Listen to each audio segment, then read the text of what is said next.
Covid काल में अहम भूमिका निभाने वाले कोविड कर्मियों में खासा रोष व्याप्त है। इन कोविड कर्मियों का कहना है कि सरकार इनके साथ छलावा कर रही है। उन्हें सेवा विस्तारित और विभागीय समायोजन किए जाने की बात कही गई थी, लेकिन अब सरकार ने उनकी तरफ से आंखें मूंद ली हैं। कोविड कर्मियों ने कहा कि सरकार ने 6 माह का कार्यकाल बढ़ाने के दौरान समायोजन किए जाने का आश्वासन दिया था और अब कार्यकाल समाप्त होने पर कोई आदेश जारी नहीं किया गया है। उन्होंने आगाह किया कि अगर उनकी मांग पर गौर नहीं किया गया तो आंदोलन किया जाएगा।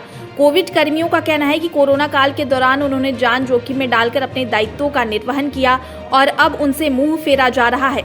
14 मार्च को उनका कार्यकाल समाप्त होने के बाद अभी तक कोई नया आदेश जारी नहीं किया गया है। ऐसे में उनके सामने रोजगार का संकट उत्पन्न हो गया है।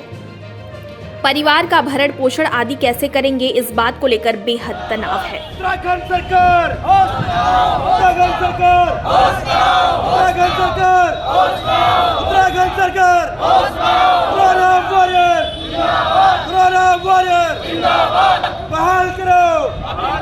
मामला यह है कि हमने 2 साल इस सुजला तिवारी में अपनी सेवाएं दी हैं कोविड काल में। उसके बाद मार्च 2022 को हमें निकाल दिया गया था। उसके बाद हम देहरादून में हमने 6 महीने धरना प्रदर्शन करा और उसके बाद माननीय मुख्यमंत्री जी पुष्कर धामी जी ने हमें 6 महीने का सेवा विस्तार दिया।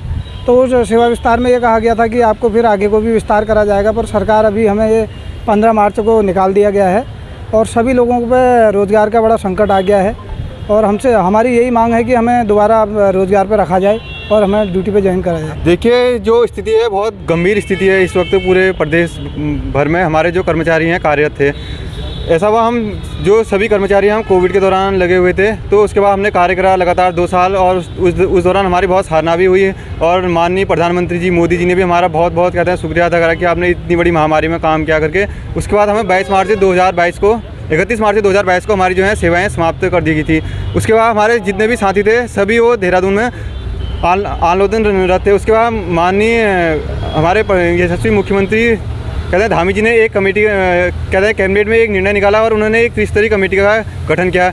उस कमेटी में ये निर्णय निकला था कि आपका 6 महीने का एक्सटेंशन दिया जाएगा और उसी 6 महीने के अंदर आपका कहते हैं सेवा विस्तारीकरण जहाँ जहाँ खाली पद हैं वो रिक्त पदों के सापेक्ष आपका कहते हैं समायोजन करा जाएगा। हमारी मुख्य मांग यही है कि हमें कहते हैं आगे जो जहाँ जहाँ विभाग में खाली पद पड़े हैं हमें खाली पदों के सापेक्ष समायोजित कर दिया जाए।